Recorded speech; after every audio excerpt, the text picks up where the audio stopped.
Comment apprendre les règles de grammaire en anglais? Je vous livre ma pédagogie, je vous explique tout ça après l'intro.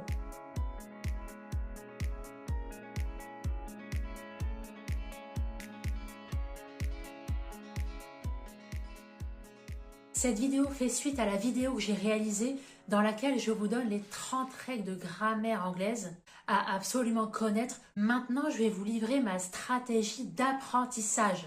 Parce que c'est bien beau d'avoir tout ça sur le papier, d'avoir une liste de 30 règles de grammaire, mais c'est mieux de pouvoir les mémoriser et de ne pas les oublier surtout. En fait, tout au long de mon apprentissage de l'anglais, j'avais conçu un plan d'action sur un mois qui me permet de monter en compétences progressivement. Pourquoi un mois? Parce qu'en fait, vous devez vous challenger pendant une durée de 30 jours à apprendre et réviser jour après jour à chaque fois une règle de grammaire spécifique, avec en plus de ça un verbe, avec toutes ces déclinaisons de ces verbes à particules. Alors je vais d'abord m'exprimer sur le point de grammaire en question. Les 30 points de grammaire que je vous ai énumérés dans ma vidéo précédente, je les ai organisés en allant du plus facile au plus difficile. Donc là ici, rien de nouveau dans le cadre de l'apprentissage d'une langue. Mais là en fait, ce que j'ai fait dans mon PDF, c'est que j'ai essayé d'être la plus efficace possible et la moins scolaire. Même si je suis consciente du pavé que ça peut représenter, le truc c'est que je voulais à chaque fois aborder une règle de grammaire avec tous ces aspects différents. Pour comprendre ma pédagogie, d'abord dans la première partie du jour, je commence par un piège fréquent qu'on retrouve avec parmi vos choix de réponse, 2 pièges que j'inclus. Donc d'abord le cas typique d'erreur que j'ai faite, ce sont dans les mêmes pièges que je suis tombée. Ensuite en deuxième partie de ce jour, les explications de cette règle de grammaire pour faciliter au mieux votre apprentissage et pour l'illustrer le plus clairement possible, j'ai inventé à chaque fois une phrase d'illustration avec le verbe to work qui signifie travailler en français parce qu'une règle de grammaire en anglais est suffisamment difficile et compliquée à retenir. Donc pour rendre sa compréhension et son assimilation le plus facile possible, j'utilise à chaque fois ce verbe dans la mesure du possible.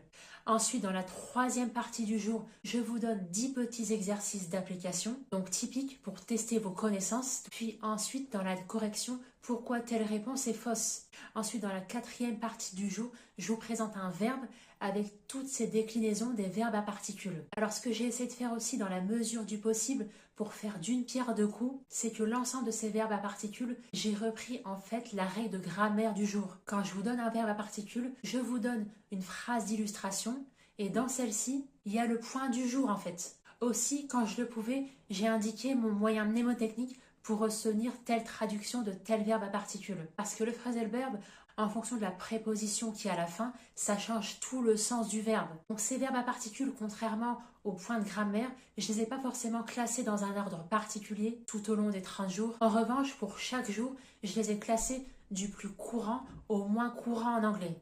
Donc ce défi 30 jours pour assimiler la grammaire anglaise, comme j'aime bien l'appeler, c'est une feuille de route volontairement intensive. Alors il y a autre chose aussi que je voulais préciser, c'est que j'ai essayé d'inclure tout au long de ce parcours d'apprentissage le maximum de faux amis en anglais. Parce que vraiment mon objectif ici, c'est de vous faire apprendre l'anglais le plus efficacement possible. Et forcément, le vocabulaire, ça constitue en fait la base dans le cadre de l'apprentissage d'une langue. Et le volet grammaire, il est suffisamment intensif pour apprendre en parallèle des tartines de vocabulaire. C'est pour ça que j'ai essayé de les inclure tout au long, jour après jour. J'ai toujours appris comme ça en fait. Toutefois, j'en avais pas forcément conscience. C'est pour ça que j'ai créé le site internet edtestanglais.com. En parallèle, j'ai créé un formulaire que je demandais aux visiteurs de mon site de remplir en me disant quelles sont les difficultés qu'ils rencontraient dans le cadre de l'apprentissage de l'anglais, dans le cadre aussi de leur préparation à leur examen d'anglais. Et là, en fait, je me suis rendu compte que les difficultés portaient au niveau de la grammaire anglaise. Et moi, ces difficultés, je les avais rencontrées avant. Mais c'est vrai que j'avais pas forcément pensé qu'on pouvait encore rencontrer ce même type de problème. Parce qu'actuellement, on est dans l'ère de l'information de masse, avec l'univers d'Internet et de YouTube, où il est de nos jours très facile d'apprendre une langue étrangère. C'est maintenant littéralement à portée de main avec nos téléphones. Donc malgré tout ça, c'est toujours la grammaire qui persiste. Et aussi quelque chose d'important que j'ai relevé, ça se passe au niveau de l'organisation.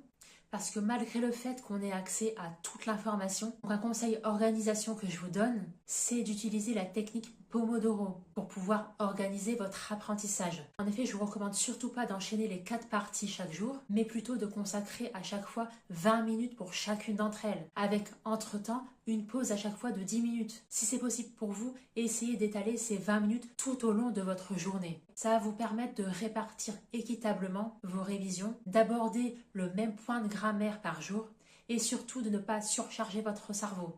Voilà, j'espère sincèrement que cette vidéo vous aura été utile. Dites-moi en commentaire quelles sont les difficultés que vous rencontrez en anglais et j'y dédierai une vidéo exprès à ce sujet.